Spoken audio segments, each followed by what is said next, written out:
시편 1장 1절에서 6절 말씀입니다. 복 있는 사람은 악인의 길을 따르지 아니하며 죄인의 길에 서지 아니하며 오만한 자들의 자리에 앉지 아니하고 오직 여호와의 율법을 즐거워하여 그 율법을 주야로 묵상하는도다. 그는 시냇가에 심은 나무가 철을 따라 열매를 맺으며 그 잎사귀가 마르지 아니함 같으니 그가 하는 모든 일이 다 형통하리로다. 악인들은 그렇지 아니하며 오직 바람에 나는 겨와 같도다. 그러므로 악인들은 심판을 견디지 못하며 죄인들이 의인의 모임에 들지 못하리로다. 무릇 의인들의 길은 여호와께서 인정하시나 악인들의 길은 망하리로다. 아멘.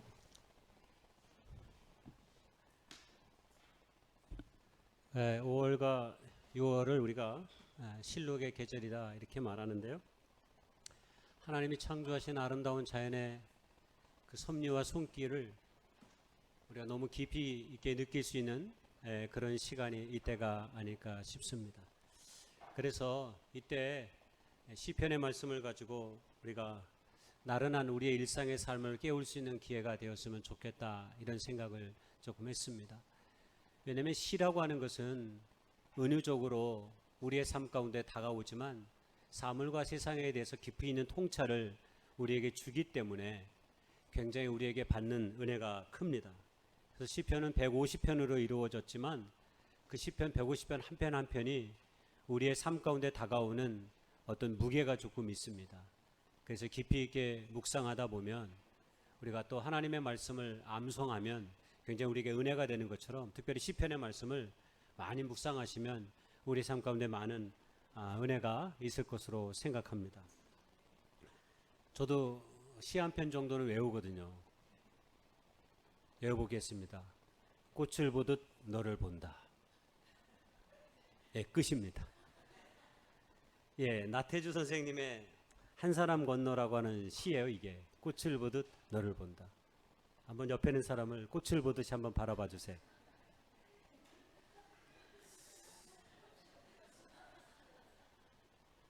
짐승의 눈으로 보면 안 되고 꽃의 눈으로 봐야 돼요. 꽃의 눈.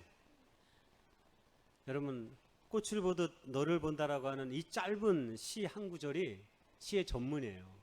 그리고 이 제목으로 시집이 나오기도 하셨는데 너무 그 제목, 그 시를 읽을 때마다 참 마음에 새기곤 합니다. 특히 원수를 바라볼 때 이런 마음으로 바라보면 좋겠다 이런 생각이 들어요. 미워하는 사람을 바라볼 때. 우리 안에도 그런 사람이 한두 사람쯤 있잖아요. 죄송합니다. 저만 있는 것 같은데 없어요. 우리는 대부분 없는데 가끔씩 미워하는 사람이 있을 수 있어.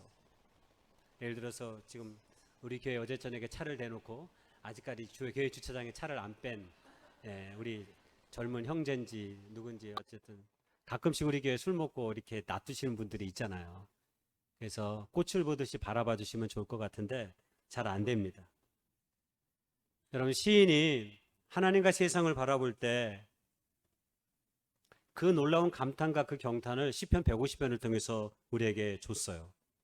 그래서 시편을 읽다 보면 굉장히 우리에게 은혜가 되는데 특별히 1편은 우리가 함께 읽은 1편은 시편 150편의 길잡이 역할을 합니다. 나침판 역할을 해요. 그래서 시편 1편이 항상 중요해요. 뭐든지 1편이 중요하죠. 1장이 중요하듯이. 소설도 여러분 처음에 딱 한두 페이지 읽다가 재미없으면 어때요? 그냥 닫아버려요. 그렇죠? 모든 책들이 그래요. 근데 1, 2편이 앞에가 좀 재밌어. 마음에 와닿아. 그러면 어때요? 끝까지 갈 수 있습니다. 그래서 시편 150편은 1편이 우리에게 가르쳐주는 어떤 사인이 있는 거야. 그래서 시편 1편을 사모하면 나머지 있는 편수는 자연스럽게 읽게 됩니다. 그래서 시편 1편은 우리의 길잡이 역할을 하는데 특별히 여러분 높은 산에 오를 때는 반드시 등산객들이 특히 산악인들은 반드시 길잡이 역할은 안내자를 필요로 한다고 합니다. 그 안내자가 없으면 어떻게 산을 바르게 올라갈 수 있는지를 잘 알지 못한다 그래요. 여러분 우리가 낯선 길을 갈 때 여행을 할 때나 안내자의 도움이 얼마나 필요한지를 우리가 다 많이 알 수 있을 것입니다. 길잡이의 중요성을 알려주는 한 이야기가 2019년 터키에서 한 마을에서 있었어요. 이게 국제 뉴스로 소개됐는데 제가 신문을 그대로 스크랩 해왔어요.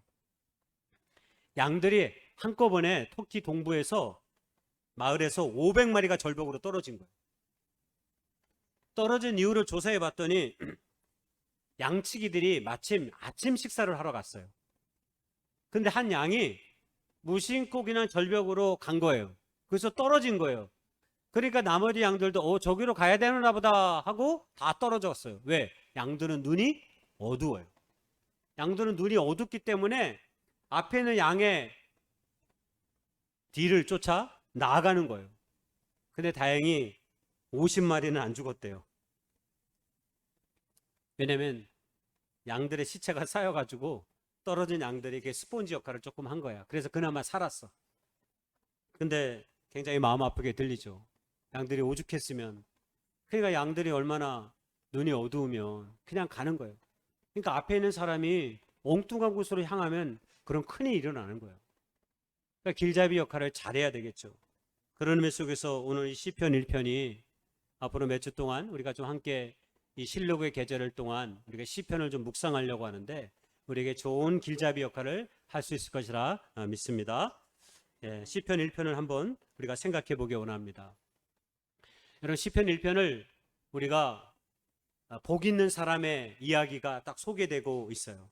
그러니까 시편 1편이 굉장히 매력적인 거죠. 복 있는 사람. 여러분 복 받기를 싫어하는 사람 있습니까? 여러분 이 땅에 사는 모든 사람들은 다 복을 원해요. 제가 이걸 우리말로 생각해 보면 우리가 잘 사는 것, 뭐 그런 것 아니겠어요? 우리 인생의 삶이 뭔가 좀 잘 사는 삶이 되면 좋겠다라고 생각하며 살 때가 많잖아요.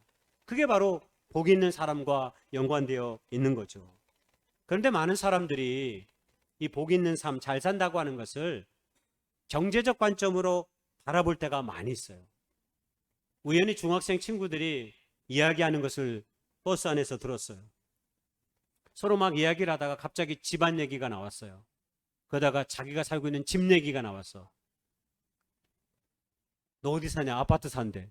너 몇 평이냐? 그랬더니 우리 몇 평이더라? 한 24평 가는 거 되는 것 같은데 이렇게 얘기했어요.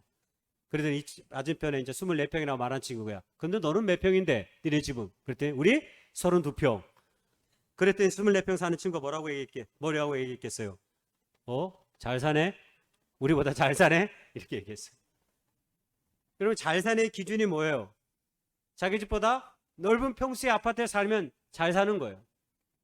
그런데 우리는 잘 산다는 것은 꼭 그런 의미로만 사실 이야기하는 것은 아닙니다. 여러분 우리가 오랜만에 친구와 만난다고 한번 생각해 보세요. 만났다고 생각해 봅시다. 여러분 그때 뭐라고 우리 얘기하냐? 뭐라고 얘기합니까? 대뜸 야 잘 사니? 잘 살고 있니? 이렇게 물어보잖아. 여러분 그때 그 잘 살고 있니? 잘 사니는 경제적 관점은 아니에요. 그건 뭐예요? 일상의 삶 가운데 특별한 일 없이 어디 아픈 데 없이 집안에 큰 문제 없이 잘 살고 있느냐 그 이야기죠. 그러니까 사람이 잘 산다고 말했을 때는 이렇게 두 가지 의미로 보통 쓰이는 거예요. 경제적 관점으로 오늘날 많은 사람들이 잘 산다는 것을 생각하며 사는 것이 사실 우리의 현실이기도 합니다. 그런데 진짜 잘 사는 것이 정말 그런 것일까? 오늘 성경이 우리에게 가르쳐주는 것은 그 잘 살고 복 있는 사람이라고 하는 것이 과연 경제적으로 우리가 풍족하고 부유하고 아파트가 좀 넓고 좋은 자동차를 타고 다니는 것을 말하는 것일까?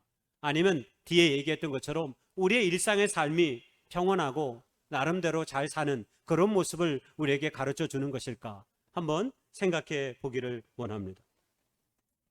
오늘 성경에 복 있는 사람은 하면서 어떻게 시작하냐면요.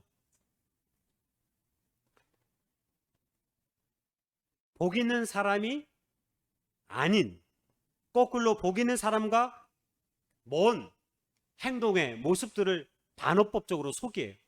여러분 우리가 생각하면 복 있는 사람 하면 어때야 돼요? 복 있는 사람의 길을 소개해야 되잖아. 근데 오늘 성경은 복 있는 사람이 걸어가면 안 되는 길을 소개하고 있는 거예요. 복 있는 사람은 이렇게 하면 안 돼 라고 말하는 거예요. 예를 들어서 이런 거죠. 성공하려면 너 공부 열심히 해야 돼. 우리 이렇게 이야기하잖아. 근데 오늘 이 시편의 저자가 얘기하는 방식으로 얘기하면 어떻게 얘기하는 거냐면 야 성공하려면 딴짓하지 말고 놀지 말아야 돼. 이렇게 얘기한 것과 똑같은 거예요. 그러니까 공부 안에서 직접적으로 얘기한 것이 아니라 공부와 상관없는 것 같지만 사실 그것이 굉장히 상관이 깊어요. 반어법적으로 이야기한 거고 부정적으로 이야기한 것 같지만 사실은 그것이 본질에 도달하도록 만드는 거예요. 여러분 이걸 우리가 어디서 경험해 봤냐면 제가 학창 시절에 경험해 본 것 같아요. 학교에서 얼마 전에 중간고사가 우리 학생들이 끝났는데 꼭 중간고사에 보면 문제가 뭐냐면 다음 중 이와 같지 아니한 것은 하고 물어요. 다음은 무엇입니까 하고 물으면 그냥 답하면 좋은데 꼭 선생님이 다음 중 이와 같지 아니한 것은 어떤 것이냐라고 물어요. 그러니까 굉장히 어때요? 아니 그냥 이게 무엇입니까? 라고 물으면 사과입니다. 뱀니다. 이렇게 물어보고 답하면 되잖아. 그런데 이와 같지 아니한 것은 뭐가 애가 좋을까요?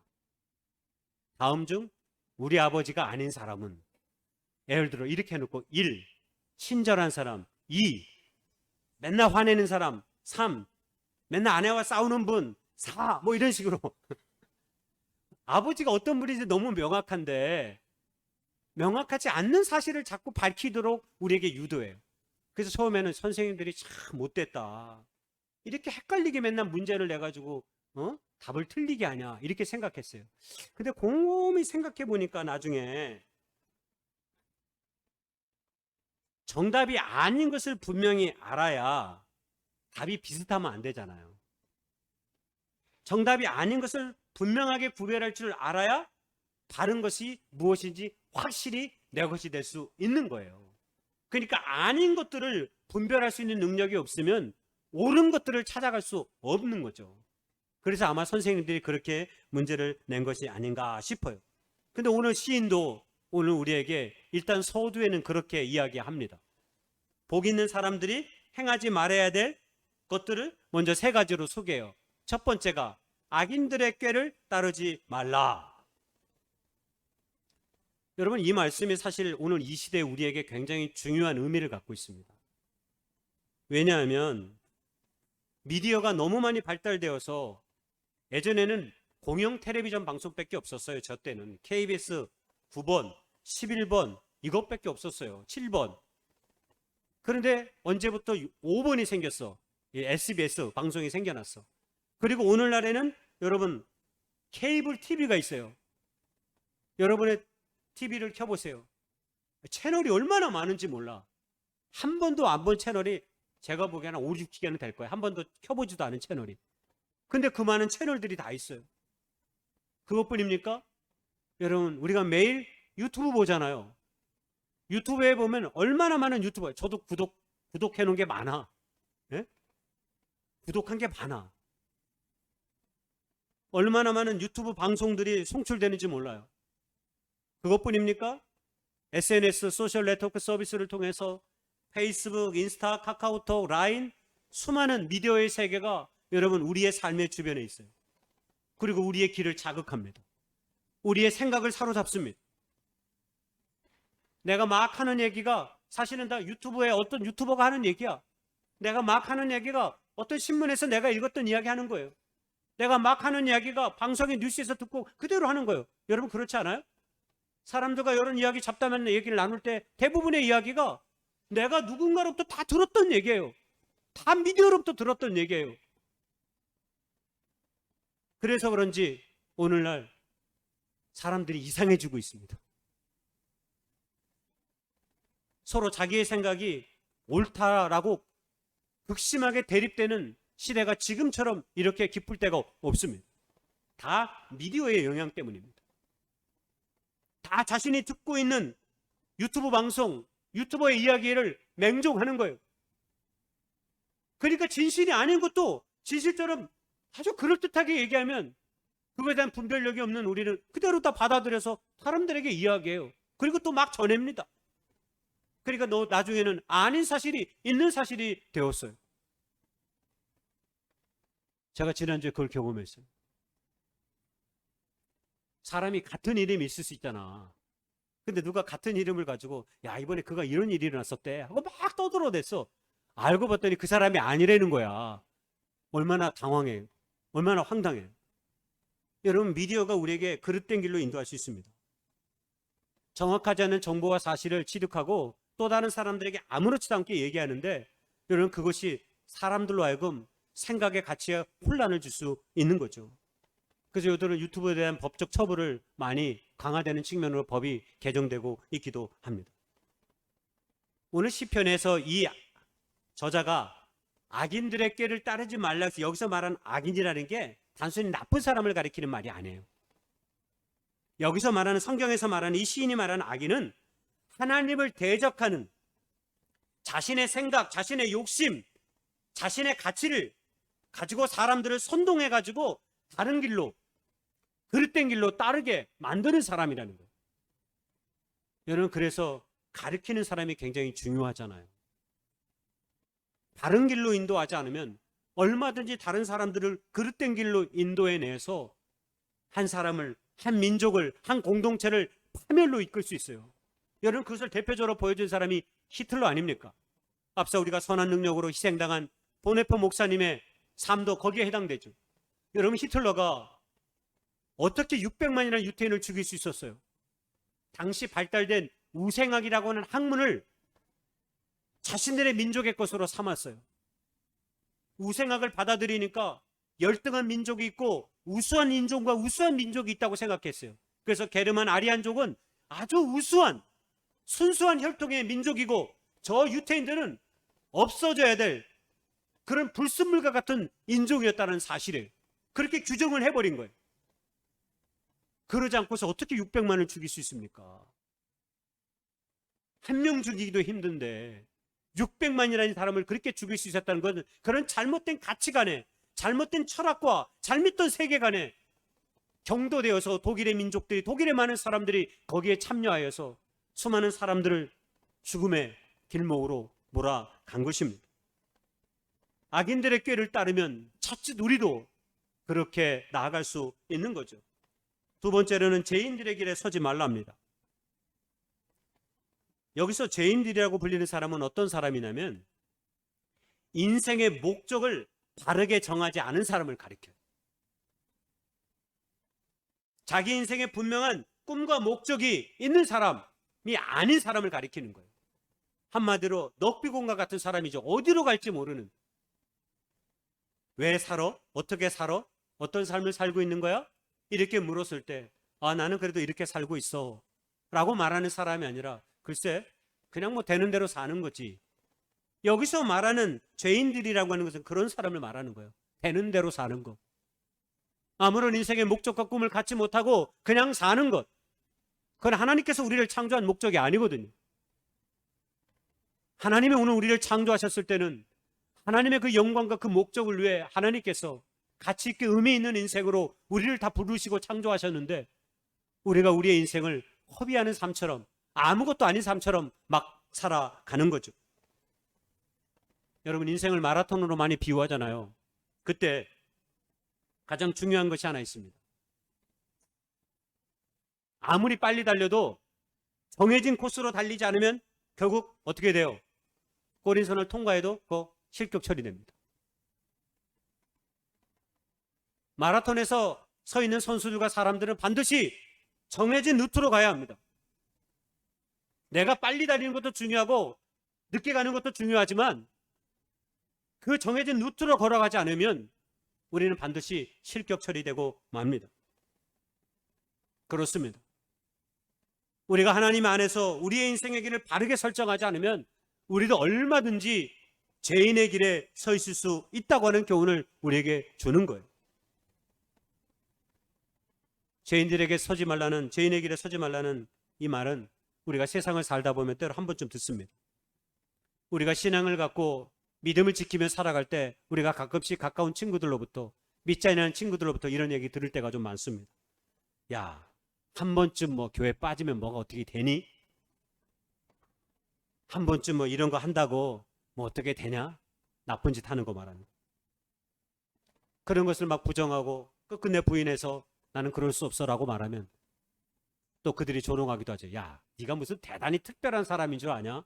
이러면서 우리를 죄와 자꾸 버타게 만들기도 합니다. 자신이 가야 할 길을 알지 못하는 사람들은 이렇게 죄인들의 길에 서 있을 수밖에 없습니다. 그러나 내가 가야 할 길을 분명히 아는 사람들은 어떤 상황 속에서 그 길 속에 있는 거죠. 세 번째, 오늘 시인은 우리에게 말하기를 복 있는 사람이 하지 말아야 할 것 세 번째, 오만한 자들의 자리에 앉지 말라 이렇게 말합니다. 여기 초점은 자리에 앉지 말라에 있어요. 어떤 자리입니까?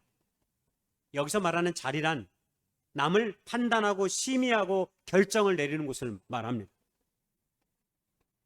흔히 성공한 사람들이 이런 자리에 있을 수가 있어요. 사회적으로 높은 지위를 갖고 주로 심의하고 판단하고 결정을 하죠. 많은 사람들은 또한 그런 자리를 원합니다. 근데 오늘 성경은 우리에게 말하기를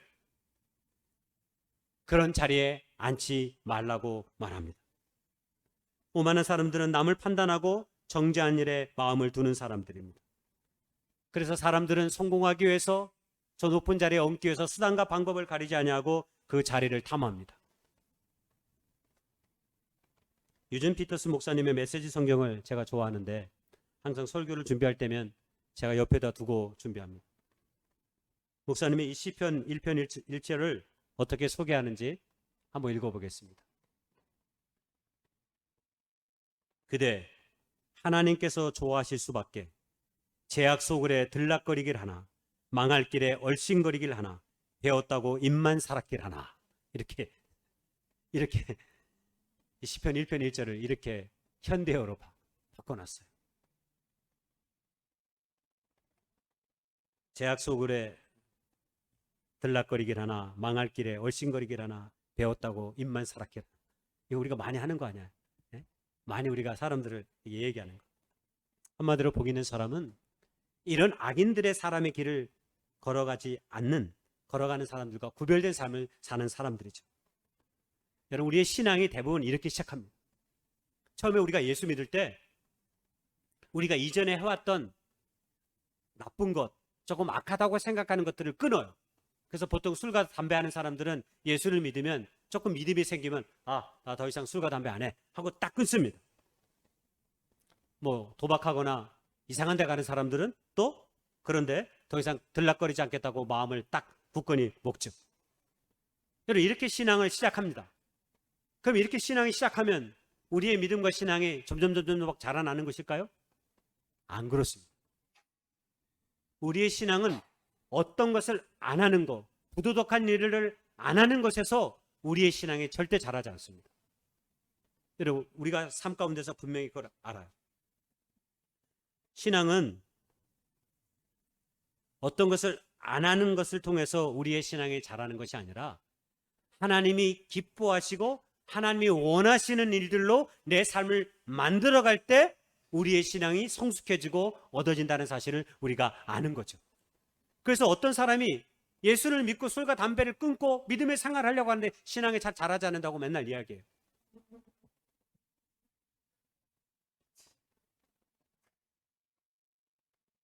당연히 안 자랍니다.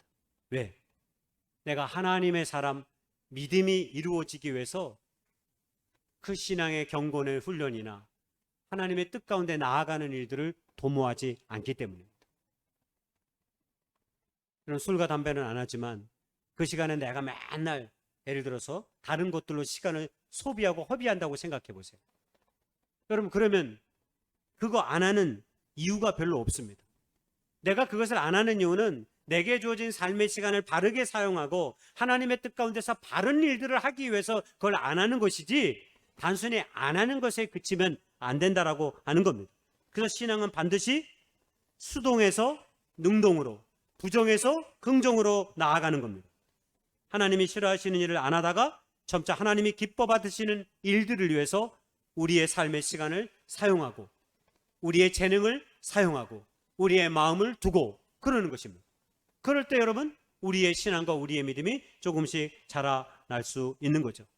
그래서 복 있는 사람들은 악인의 꾀를 따르지 않고 죄인들의 길에 서지 않고 오만한 자의 자리에 앉지 않는 것이 목적이 아닙니다. 이것은 바른 것, 긍정적인 것, 하나님이 기뻐하시는 것을 행하기 위함의 전제일 뿐입니다. 그래서 실제로 시인은 자신이 하고 싶은 이야기의 본질을 1절이 아닌 2절을 통해서 소개하고 있는 거예요. 이게 바로 복 있는 사람의 길이다 라고 말하는 거예요. 시편은 1편은 특별히 1절, 2절에서 끝나요. 3절 이하부터는 2절의 갑주에 불과해요.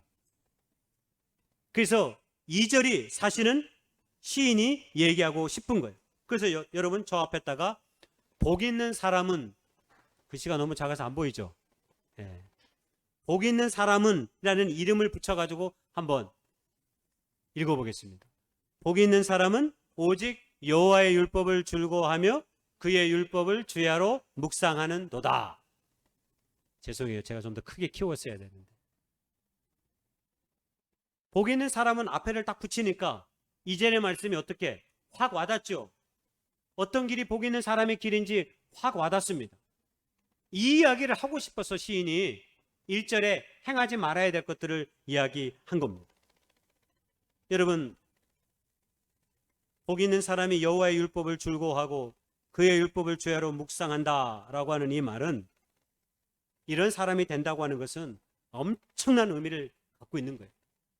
이스라엘 백성들이 이집트를 나와 시내산에서 하나님의 현년을 체험했습니다. 출애굽 19장에. 그때 그 십계명을 받음으로 하나님의 거룩한 백성이 됐습니다. 여러분, 그것과 맞먹는 일입니다. 신약으로 오면 예수 그리스도가 우리를 구원하시기 위해 이 땅에 오셨고 1장 12절에 그를 영접하는 자들마다 하나님의 자녀가 되는 권세를 주셨다라고 우리에게 말씀했는데, 바로 그것과 거의 같은 의미를 갖는 것입니다. 이게 무슨 말입니까? 복 있는 사람이 여호와의 율법을 즐거워하며 주야로 묵상한다고 하는 것, 그런 하나님의 사람이 된다는 건 결국 우리가, 하나님과 내가, 우리 모두가 인격적인 관계로 맺어진 사람이 되었다라고 하는 것입니다. 오늘 제 설교 제목으로 표현하면 하나님과 사이가 좋은 관계가 되었다, 이렇게 말합니다. 하나님과 사이가 좋으십니까? 아멘 소리가 아주 작아졌습니다. 오늘 시편 1편 2절에 나오는 이 시인의 이야기는 우리에게 묻고 있는 거예요. 당신은 하나님과 사이가 좋습니까? 하나님과 사이가 좋으려면 어떻게 해야 되는지 2절에 우리에게 소개하는 거예요. 여러분, 세상에서는 자신이 상대하는 사람을 잘 알아야 성공합니다. 사업하는 사람들은 소비자의 기호를 잘 알아야 합니다. 그래서 자기가 팔고자 하는 물건을 거기에 맞게 잘 팔 수 있어요. 라디오 DJ는 자신의 방송을 듣는 청취자를 잘 알아야 합니다. 그리고 청취자의 그 감정을 움직일 만한, 감동을 줄 수 있는 음악을 선곡하고 어떤 이야기를 할 수 있어야 합니다. 그래야 다른 방송에 귀를 안 기울이고 자신의 방송에 귀를 기울이기 때문입니다. 정치인들이 늘 하는 이야기가 있습니다. 정치인들이 정치를 잘하려면 국민을 잘 알아야 합니다. 국민을 잘 알아야 정치를 잘할 수 있습니다. 이런 것들은 우리의 삶 가운데 필요한 일이죠. 그러나 이것이 우리의 삶을 복되게 하는 일에는 근본적으로 큰 관련은 없습니다. 우리가 정말로 복 있는 삶을 살아가고 살기 위해서는 하나님과 사이가 좋아야 합니다. 이것이 우리의 생애의 근본입니다. 하나님과 사이가 좋은 사람만이 결국 이웃과의 사이도 좋고 남편과 아내의 사이도 좋고 내 친구 간의 좋은 사이도 만들어갈 수 있기 때문입니다. 아내와 사이가 안 좋은 정신과 의사가 있었습니다. 신혼여행 때부터 싸우기 시작해서 몇 년 동안 싸우는 동안 너무나 많이 싸워서 결혼을 잘못했나 하는 생각을 했답니다. 지난주 설교에서 2편이에요. 그 의사에게 근데 사이가 좋은 부부가 있었대요. 특히 아내가 남편에게 너무 잘하는 거예요. 그러니까 이 정신과 의사가 야, 쟤는 진짜 인복이 많아서 좋은 여자를 만났다, 이렇게 생각했답니다. 근데 어느 날 그 친구의 부부의 차를 얻어 타고 갈 일이 있었습니다. 그래서 친구가 운전하고 자신은 옆에 타고 그의 아내는 뒤에 탔습니다. 그날 그 차를 타고 가면서 자신이 무엇이 부족한지를 이 정신과 의사가 확실하게 깨달았다고 합니다. 아, 친구에게 있는 게 자기에게 없다라는 사실을 알았던 겁니다. 그건 어떤 거냐면 운전을 하고 가는 중이었습니다. 가다가 과속 방지턱을 지나가는 도로를 만났다고 합니다. 친구가 약간 브레이크를 늦게 잡았다고 합니다. 그러나 크게 차가 덜컹거리진 않고 살짝 덩글거렸습니다. 근데 뒷좌석에 있던 친구의 아내가 조그만 목소리로 아이고 이랬답니다. 크게 덜컹거리지 않았기에 그 뒤에 있는 친구의 아내의 목소리도 그렇게 크지 않았다고 합니다. 자기도 별로 놀라지 않았고요. 그런데 친구가 그때 뒤를 돌아보면서 아내에게 한마디 하더랍니다. 괜찮아? 딱 이렇게 물었답니다. 우리 같아서 뭐라고 얘기했을까요? 왜 놀라? 아마 이렇게 얘기했을지 몰라요. 아마 이렇게 얘기하는 남편이 여기 안에 앉아 있을지 모르겠습니다. 자기는 괜찮아? 라고 하는 그 말에 자기의 모든 삶을 봤답니다. 자기라면 어떻게 했을까? 아까 그렇게 했을 거라고. 왜 놀라? 아마 이렇게 퉁명거리는 목소리로 겨우 이것 가지고 아이쿠 해? 아마 이렇게 말했을 거라는 거예요. 별것 같지 아니한 이 작은 일이 자기의 인생을 바꿨다고 이 정신과 의사는 고백했습니다. 자기가 얼마나 자기중심적인 사람인지를 인정하지 않을 수 없었다라고 고백했습니다. 상대의 마음을 헤아리기는커녕 언제나 모든 것의 기준이 자기였다라고 하는 겁니다. 그렇습니다. 여러분, 사이가 좋다는 것은 다른 것이 아닙니다. 상대방의 마음을 깊이 있게 헤아리는 감정이 있느냐 없느냐는 것입니다. 상대방의 마음을 깊이 헤아리는 감정의 존중이 우리에게 있다면 우리는 사이가 좋은 관계를 만들 수 있습니다. 여러분, 하나님과 우리의 관계도 바로 마찬가지입니다. 오늘 시인은 하나님과 우리의 사이가 좋아지기 위해서 우리에게 필요한 교훈의 단어를 말씀을 2절에 줬는데 그 말씀이 무엇입니까? 바로 율법을 묵상하는 것입니다. 내 옆에 사람을 깊이 있게 묵상하면 그 사람과의 관계가 좋아지는 것처럼 우리가 하나님의 말씀을 깊이 있게 묵상하면 우리는 반드시 하나님과 좋은 관계를 유지해 갈 수 있습니다. 여러분, 성경 말씀이 곧 하나님이십니다. 제가 하나님을 안 것은 하나님의 말씀 때문입니다. 하나님의 말씀을 듣고 읽고 가운데서 하나님이란 존재를 인정하기 시작했고 그분 앞에서 내가 죄인임을 깨달았으며 하나님의 말씀을 통해서 내가 구원받은 생명이 되었으며 이 땅 가운데서 하나님의 거룩한 축복의 통로로 하나님이 나를 사용하시기 원하시는구나 하는 사실을 깨달았습니다. 다른 것이 아닙니다. 어느 날 갑자기 여기 하나님이 쭉 나타나셔서 저를 부르신 적이 없습니다. 하나님의 말씀을 묵상하고 듣는 순간, 그걸 곱씹는 순간 하나님의 그 생명의 말씀이 내 것이 되었습니다. 요한복음 1장 1절이 바로 그것입니다. 하나님의 말씀이 육신이 되었다. 여기서 육신이 누구입니까? 예수 그리스도입니다. 그래서 우리는 예수 그리스도를 통해서 하나님을 알게 되는 것입니다. 우리는 자연의 세계를 통해서도 하나님을 어림잡아 생각해 볼 수 있겠지만 분명하게 하나님을 알 수 있는 것은 순전히 예수님 때문입니다. 그러므로 우리가 하나님과 사이 좋으려면, 예수님과 사이가 좋으려면 반드시 하나님의 이 생명의 말씀을 여러분 묵상해야 합니다. 기도도 할 수 있고 찬양을 통해서도 선한 일을 통해서도 하나님과 사이가 좋아질 수 있습니다. 그러나 근본적으로 좋아지려면 하나님의 말씀을 묵상해야 합니다. 찬양과 기도가 사랑하는 사람과 약혼하는 일이라면 제가 생각하기에 하나님의 말씀을 묵상하는 일은 결혼하여 같이 사는 일입니다. 결혼하여 같이 살고 싶어서 우리가 연애하고 약혼하는 거 아닙니까? 근데 결혼해놓고 맨날 약혼하듯이 하기만 하면 어떡합니까? 결혼한 사람처럼 살아야죠. 우리의 신앙이 그럴 수 있습니다. 약혼만 하며 지내면 안 되고요. 결혼해야 합니다. 하나님의 말씀을 깊이 있게 묵상함을 통해서 하나님을 더욱 깊이 알아가야 합니다. 그러면 하나님이 주시는 그 은혜로 우리는 이 땅 가운데 복 있는 인생의 삶을 살아갈 수 있는 것입니다. 여러분, 묵상한다는 게 뭘까요? 하루에가 일몰이 지는 행위를 보면 굉장히 아름답죠. 우리 그것도 묵상할 수 있다고 말할 수 있습니다. 기도원에서 우리가 조용히 기도하는 일도 묵상한다고 말할 수 있습니다. 그러나 오늘 성경에서 이야기하는 이 묵상은 그런 것과 다른 거예요. 어떤 의미를 갖고 있냐면 천천히 음식을 먹는 것과 관련이 있어요. 음식을 먹는 것. 소가 여물을 씹는 거죠.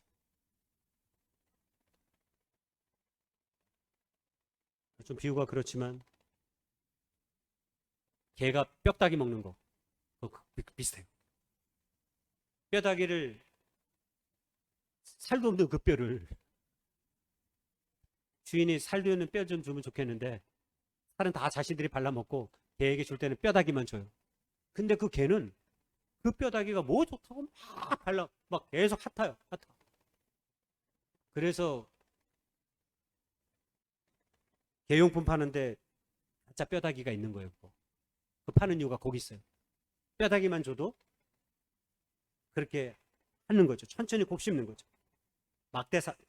막대사탕 우리 먹는 거 기억나시죠? 솜사탕 먹는 것처럼 천천히 이런 것과 관련돼 있어요. 음미하는 거예요. 음미하는 거. 여러분 성경의 말씀을 그렇게 묵상하다 보면 우리 안에 예수님께서 우리에게 걸어오시는 것을 우리가 느낄 수 있어요. 지난번에 소개했지만 어떤 분이 간증했는데 그렇게 말씀하시더군요. 성경을 한 번 예수 믿고 읽었는데 그 목사님이 감동이 있다고 그러고 막 그런다고 해서 읽었는데 도대체 무슨 말 하는지 도저히 모르겠더라고. 그 목사님 갔더니 자기가 한 번 읽었는데 어렵기만 하고 재미 하나도 없다고. 목사님 한 번만 더 읽어주세요. 한 번 더 읽었답니다. 조금 뭔가 보이긴 보였는데 여전히 모르겠답니다. 그래서 또 찾아가서 목사님 2번 읽었는데 여전히 잘 모르겠는데요. 한 번만 더 읽어주십시오. 알겠습니다. 3번 읽었습니다. 3번쯤 읽으니까 그 사람의 경우 뭔가 조금 보이는 듯 하더래요. 긴가민가 뭐 하더랍니다. 5번째 읽으니까 말씀이 달게 느껴지기 시작했고 한 10번 읽으니까 예수님이 자신에게 걸어오더랍니다. 그렇습니다. 하나님과 사이가 좋아야 합니다. 그러려면 말씀을 주야로 묵상하는 것입니다. 지금 우리가 성경을 통독하는 우리가 기간으로 삼고 우리가 읽고 있는데 올 한 해 여러분 하나님을 말씀을 깊이 있게 묵상할 수 있는 기회가 되기를 소망합니다. 내가 얼마나 빨리 읽는지 두고 보자 하고 막 태초에 하나님이 전지를 창조 뭐 이렇게 읽지 마시고 태초에 하나님이 전지를 창조하시니라. 여러분 이 말씀을 이렇게 한 구절만 읽어도 여러분 기독교 생명의 복음의 반이 거기에 담겨 있습니다. 결론입니다. 하나님과 사이가 좋으십니까? 사이가 좋지 않으신 분들은 유전 피터슨 목사님의 시편의 나머지 부분을 읽으시면서 엄청난 도전을 받을 수 있기를 주님의 이름으로 축복하고 소망합니다. 제가 마지막에 읽어보겠습니다. 유진 피터슨의 목사님 시편의 나머지 1편입니다. 그대 하나님께서 좋아하실 수밖에 죄악 소굴에 들락거리기라나 망할 길에 얼씬거리기라나 배웠다고 입만 살았기라나 오직 하나님의 말씀에 사로잡혀 밤낮 성경 말씀 곱씹는 그대 에덴에 다시 심긴 나무 달마다 신선한 과실을 맺고 잎사귀 하나 지는 일 없이 늘 꽃 만발한 나무라네. 악인들의 처지는 얼마나 다른가. 바람에 날리는 먼지 같은 그들 입이 10개라도 할 말 없는 죄인들이라. 떳떳한 이들 사이에 끼지 못하네. 그대의 길은 하나님께서 지도해 주시나 악인들의 종착지는 구렁텅이일 뿐.